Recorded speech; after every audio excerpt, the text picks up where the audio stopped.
नमस्कार।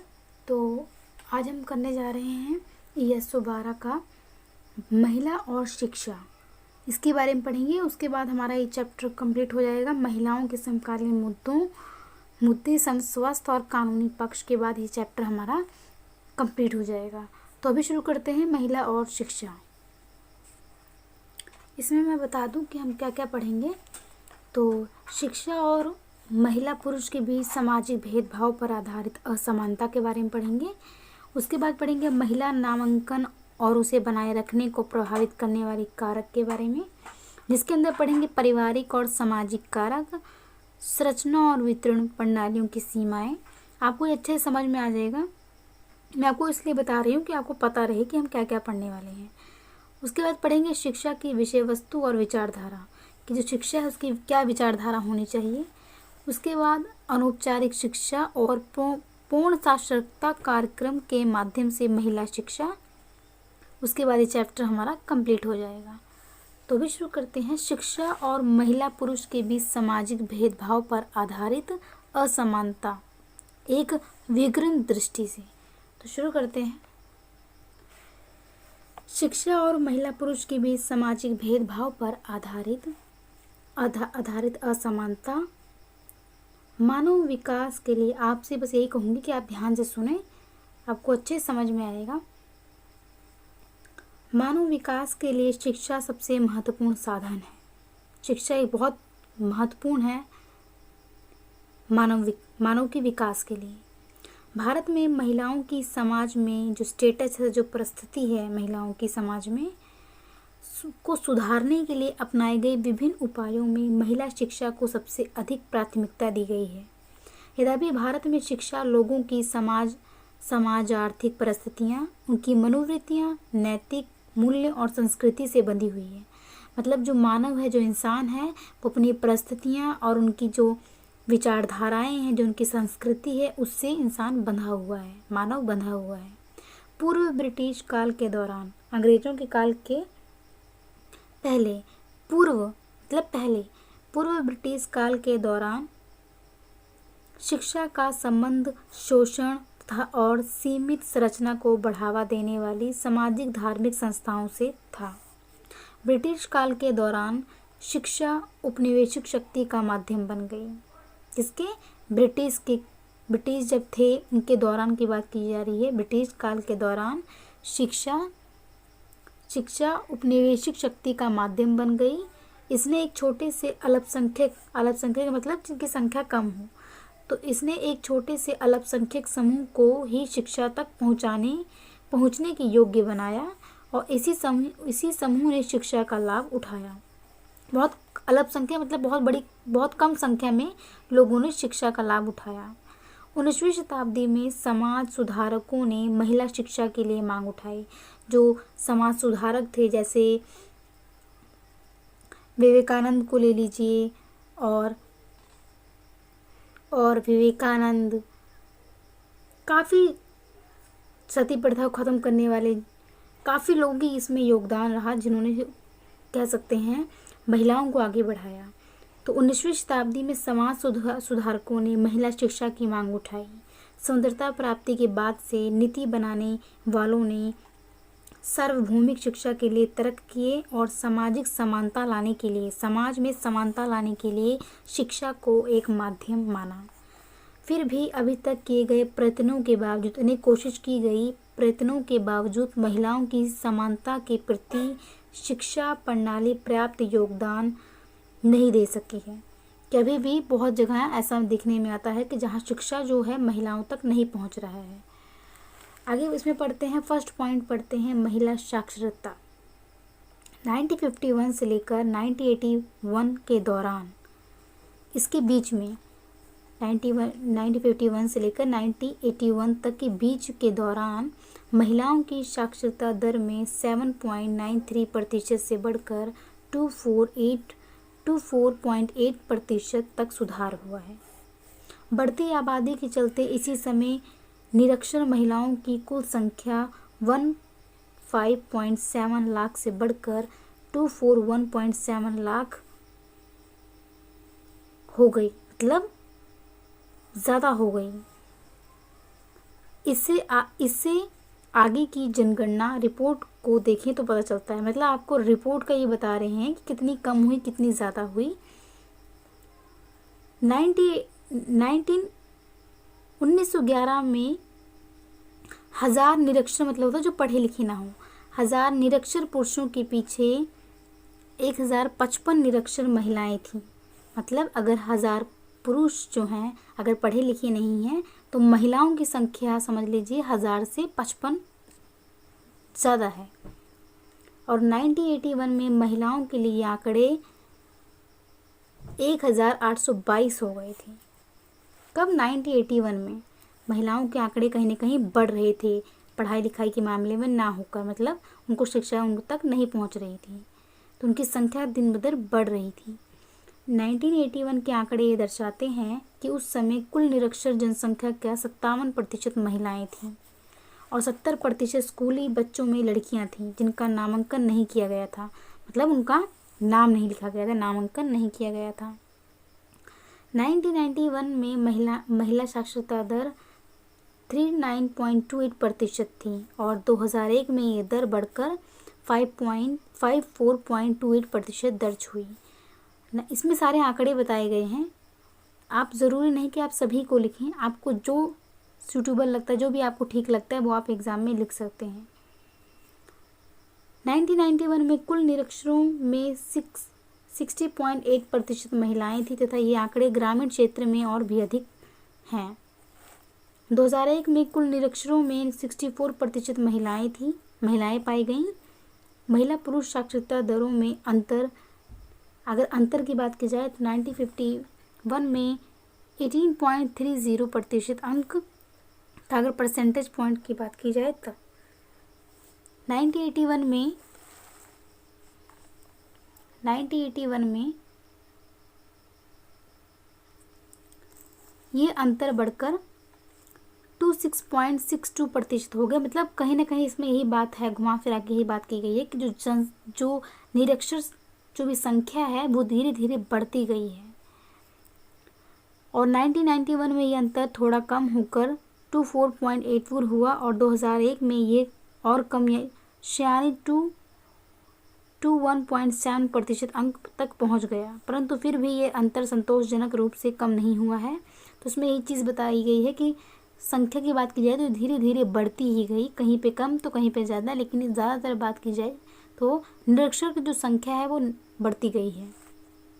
क्षेत्रीय विभिन्नता की बात करते हैं। महिला पुरुष के बीच सामाजिक भेदभाव के आधार पर शिक्षा में असमानता के क्षेत्र के अनुसार चित्र, मतलब अब पीछे चित्र दिखाया गया है उस चित्र की बात यहाँ पे की गई है। केरल राज्य अपनी साक्षरता के लिए प्रसिद्ध है। साक्षरता मतलब वहाँ आपको पढ़े लिखे ज़्यादा मिलेंगे, साक्षरता के लिए प्रसिद्ध है। फिर भी यहाँ पर महिला साक्षरता का जो प्रतिशत केवल 73% है, 73%। अगर महिलाओं की बात की जाए तो केरल में 73% ही है। सरकारी तौर पर इकट्ठे आंकड़े के इसी चित्र को उसमें बताया गया था कि ये चित्र आप देखिए, इसी आंकड़े बताए गए हैं कहाँ पे महिला कहाँ पे पुरुष। अगर आपके पास बुक होगी तो आप ये ज़रूर देखिएगा। हम आगे बढ़ते हैं क्योंकि समय इतना नहीं है। अनुसार शिक्षा में पिछड़े हुए 9 राज्यों में से राजस्थान एक ऐसा राज्य है। शिक्षा में 9 राज्यों में से राजस्थान एक ऐसा राज्य है जहां महिलाओं की साक्षरता 12% से भी कम है। मतलब यहाँ पे सबसे कम है पढ़े लिखे मामलों की बात की जाए तो महिलाएं। मध्य प्रदेश, उत्तर प्रदेश और बिहार जैसे राज्य भी लड़कियों की शिक्षा में पीछे हैं। फिर भी यदि महिला साक्षरता के आंकड़े संपूर्ण आंकड़े देखें, अगर देखें तो यह ज्ञात होता है कि 1981 की जनसंख्या आंकड़ों के अनुसार साक्षरता का जो प्रतिशत 24.8% था। ग्रामीण क्षेत्रों में यह 18% के लगभग था। अगर ग्रामीण की बात की जाए तो वहाँ पर 18% था, जबकि कस्बों और शहरों में महिलाओं की साक्षरता 47.8% तक बढ़ गई थी। मतलब शहरों में पढ़े लिखे लोग आने लग गए थे, जबकि ग्रामीण में कहा जाए तो बहुत कम था।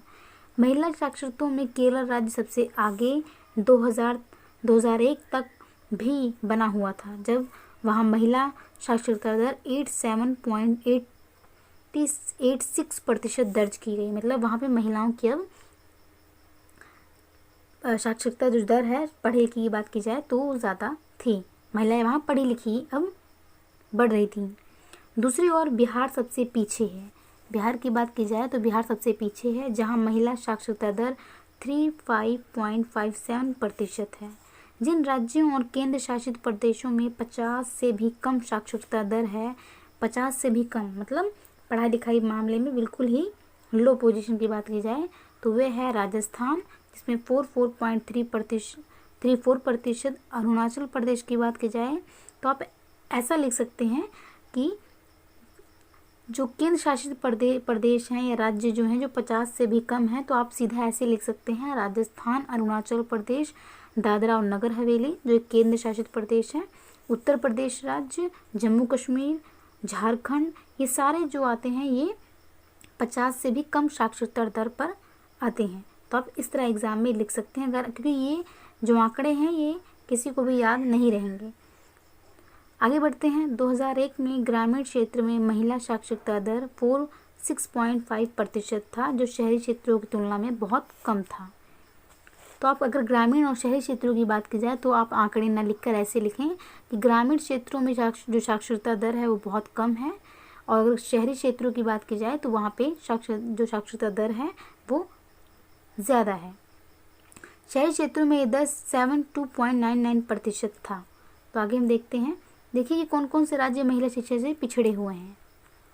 तो ये मैप दिया गया है, अगर आपके पास बुक होगी तो आप पढ़िएगा, क्योंकि इसमें ज़्यादा क्लैरिटी से नज़र नहीं आ रहा है। हम आगे बढ़ते हैं।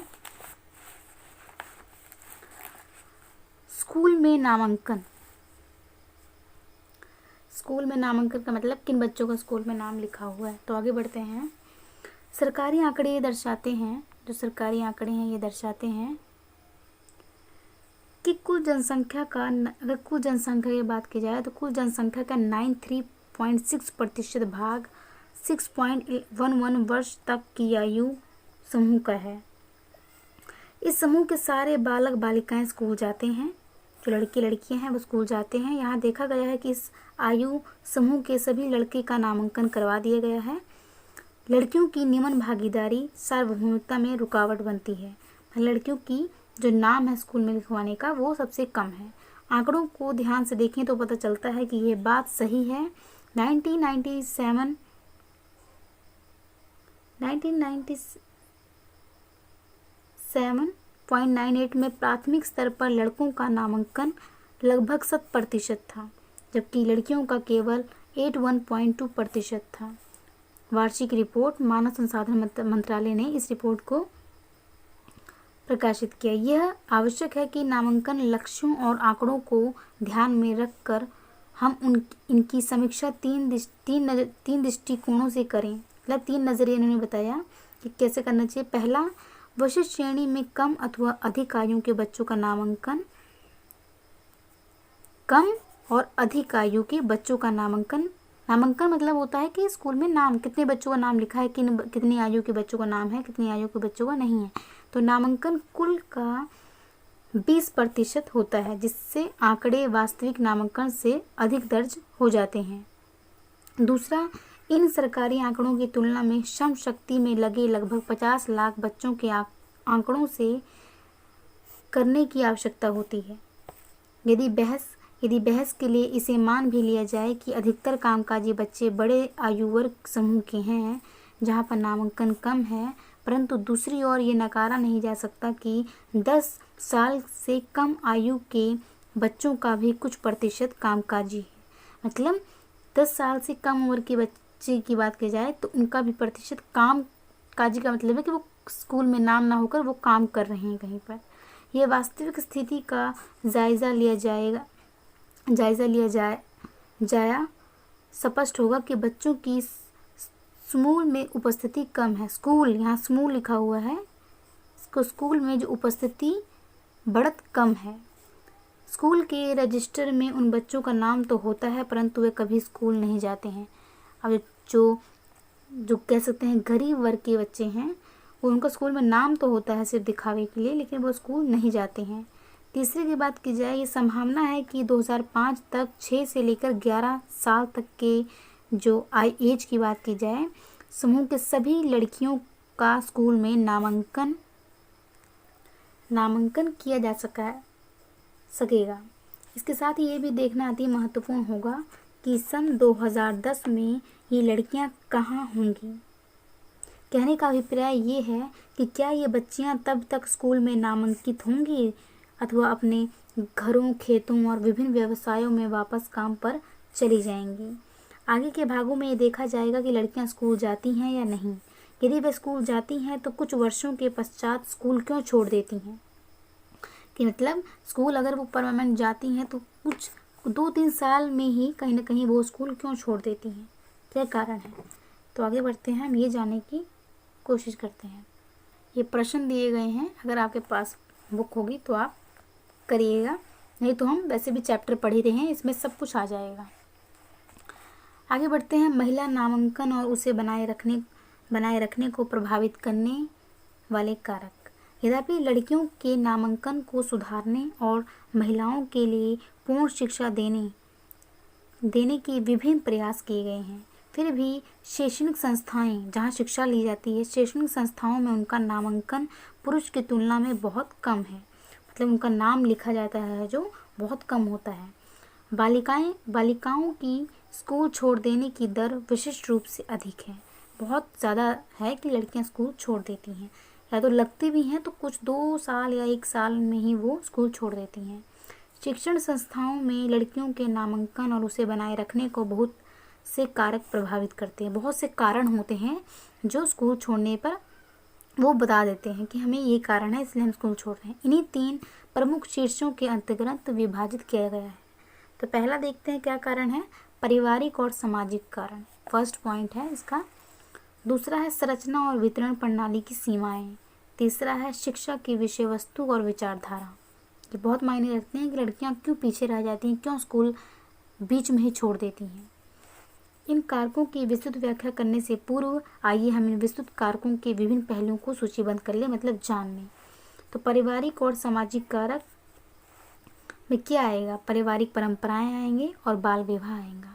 पारिवारिक के अंतर्गत क्या आएगा, तो उसमें पढ़ेंगे पारिवारिक परंपराएं, ये कहीं ना कहीं बीच में आ जाती हैं, और बाल विवाह, पर्दा और सामाजिक रीति रिवाज, सामाजिक और पारिवारिक अपेक्षाएं, शिक्षा की उच्च अवसर लागत, ये पढ़ेंगे पारिवारिक और सामाजिक कारक में।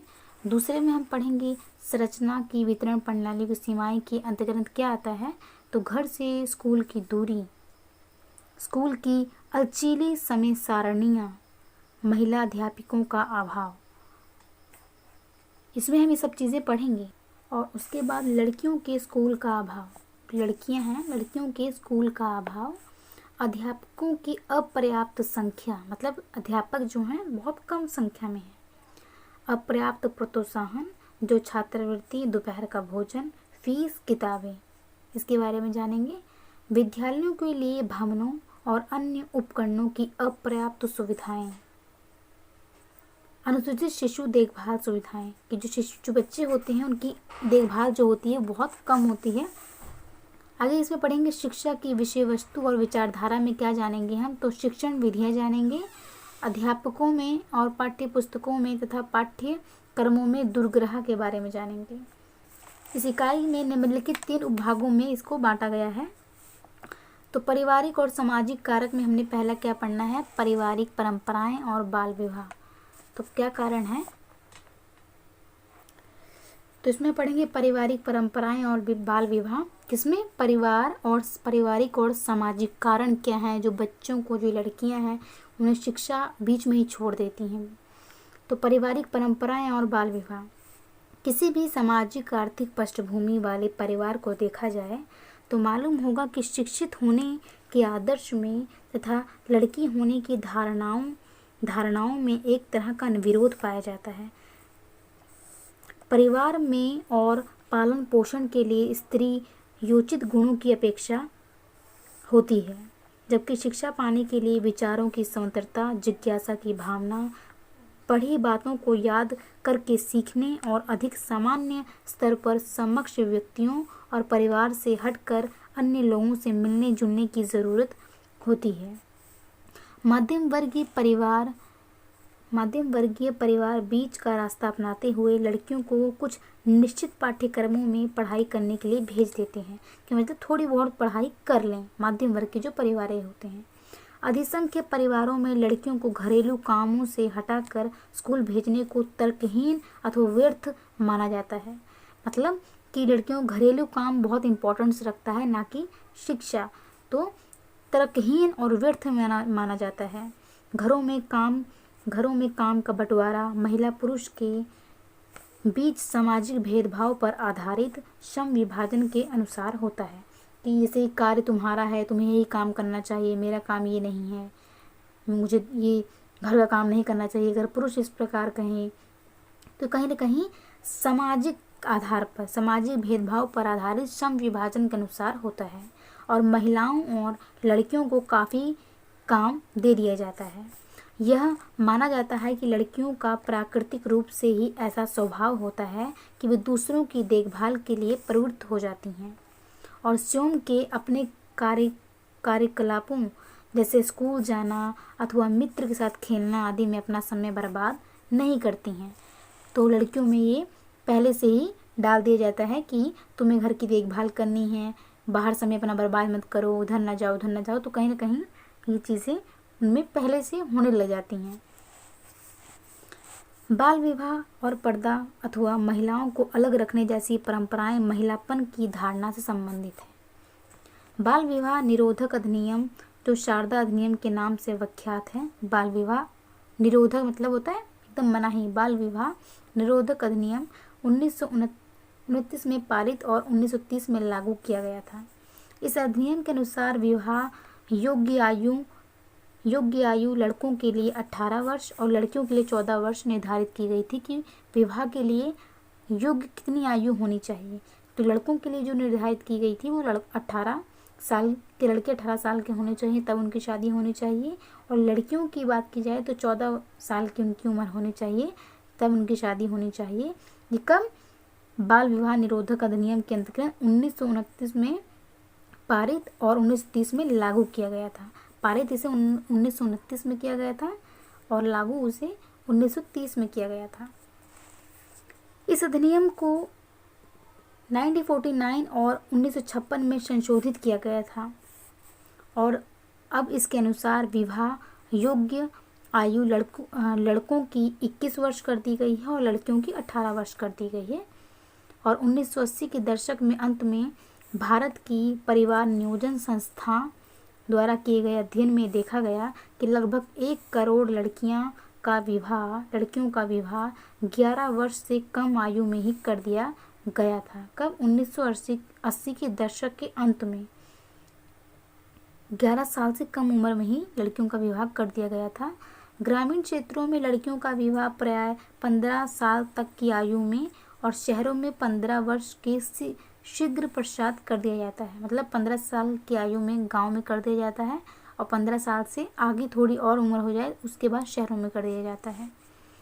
और 1991 की जनगणना के अनुसार उस वक्त की विवाहित महिलाएं में से 53.3% का विवाह 18 वर्ष से कम आयु में हुआ और राष्ट्रीय परिवार स्वास्थ्य सर्वेक्षण के अनुसार लगभग 33% महिलाओं का विवाह 15 वर्ष की आयु तक हो गया था।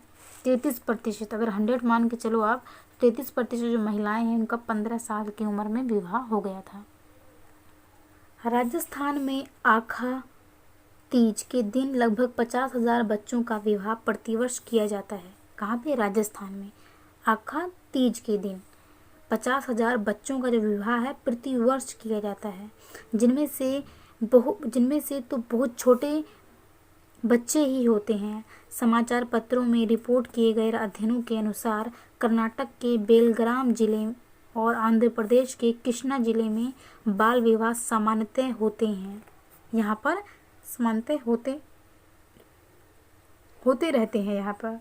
सरकारी आंकड़ों के अनुसार दर साल 4.4 की बात की जाए 4.5 लाख विवाह होते हैं, जिनमें से 3.5 लाख विवाहों में दुल्हनें 15 और 19 वर्ष साल की बात की जाए 15 और 19 वर्ष की आयु के बीच की होती हैं, समूह की होती हैं, 15 से 19 साल की होती हैं लड़कियां। इनमें से अधिक संख्या बिहार, मध्य प्रदेश, उत्तर प्रदेश और राजस्थान से होती हैं, जिनकी उम्र 15 से 19 साल के बीच में होती है, इनकी शादी कर दी जाती है। ये कहाँ पे मिलेंगे? बिहार राज्य में, मध्य प्रदेश में, उत्तर प्रदेश में, राजस्थान में। ये वही राज्य हैं जहाँ लड़कियों का कम शैक्षणिक नामांकन होता है, मतलब इनका नाम स्कूल में बात की जाए तो या तो इनका नाम लिखवा दिया जाता है, पढ़ने नहीं भेजा जाता, या इनका नाम ही नहीं होता स्कूलों में। ये वही राज्य हैं और इनमें मातृत्व की मृत्यु दर भी अधिक है, मतलब बहुत जल्दी माँ बन जाती हैं कम उम्र में ही, और इस प्रकार इनकी मृत्यु भी हो जाती है। तो जो दर है ये बहुत ज़्यादा यहाँ पर है। आगे बढ़ते हैं, पर्दा और सामाजिक रीति रिवाज, सेकंड पॉइंट पढ़ रहे हैं। सब मिलाकर संपूर्ण देश की बात की गई, सब मिलाकर संपूर्ण देश में विवाह, यौवनारंभ और सगाई के बीच का समय यौन की दृष्टि से लड़कियों के लिए संभावित खतरे का समय माना जाता है। यह ऐसी अवस्था है जब लड़कियों को पहली बार पर्दा अथवा अलगाव का अनुभव होता है और साथ में मासिक धर्म के समय उनकी गतिविधियों पर प्रतिबंध लगना शुरू हो जाता है। क्योंकि मासिक धर्म के जब लड़कियों को शुरू होता है तो कहीं ना कहीं काफ़ी प्रतिबंध जो है उनको लगना शुरू हो जाता है कि ऐसा नहीं करना, ऐसा नहीं करना, काफ़ी प्रतिबंध लगना शुरू हो जाता है। परिवार की इज्जत अथवा मान सम्मान और महिलाओं के यौन व्यवहार पर नियंत्रण के बीच संबंध का परिणाम न केवल शारीरिक क्रियाकलापों के सीमित करता है, बल्कि मासिक धर्म के समय महिलाओं को शुचिता अथवा पवित्रता से जुड़े अन्य प्रतिबंधों को पैदा करता है। मतलब मासिक धर्म के अंतर्गत बात की जाए तो उन्हें साफ सुथरा ना मानकर उन्हें एक मतलब कह सकते हैं अलगाव पैदा कर दिया जाता है। पवित्रता से जुड़े हुए जो भी कार्य होते हैं वो मासिक धर्म के अंतर्गत नहीं करती हैं, तो कहीं ना कहीं पवित्रता से जुड़े अनेक प्रतिबंधों को पैदा करता है। इसके साथ साथ लड़कियों को सती साध्वी और अनछुई रखना पड़ता है ताकि शादी के समय वे स्वीकार्य हो सके। मतलब अपनी पवित्रता पहले से बना के रखनी पड़ती है ताकि शादी के समय उन्हें स्वीकार्य हो सके, उन्हें स्वीकारा किया जा सके, मतलब उनसे विवाह के योग्य उन पर कोई लांछन न लगाया जाए, इसलिए उन्हें अपनी पवित्रता बना के रखनी होती है। विद्यालय में नामांकन को प्रभावित करने के अतिरिक्त इन प्रतिबंधों तथा सामाजिक मूल्यों के चलते लड़कियां नकारात्मक छवि को स्वीकार अथवा आत्मसात कर लेती हैं। ये जो भी नकारात्मक चीज़ें हैं, ये चीज़ें जैसे मासिक धर्म के अंतर्गत कोई चीज़ें ये नहीं करना, वो नहीं करना, पवित्रता कोई काम भी होता है, पूजा पाठ ना करना, तो कहीं ना कहीं इसे वो स्वीकार कर लेती हैं। इस प्रकार की मनोवृत्ति विद्यालय संस्कृति के विरुद्ध काम करती है। दूसरी ओर आदर्श रूप में विद्यालयों का उद्देश्य स्वस्थ प्रतियोगिता और मानसिक जागरूकता उत्पन्न करना है। प्रतियोगिता और मानसिक जागरूकता उत्पन्न करना होता है विद्यालयों का आदर्श काम, ये बताया गया है। तो आज के लिए ऐसा करते हैं, इतना ही रखते हैं। नेक्स्ट हम जल्दी यहीं से शुरुआत करेंगे।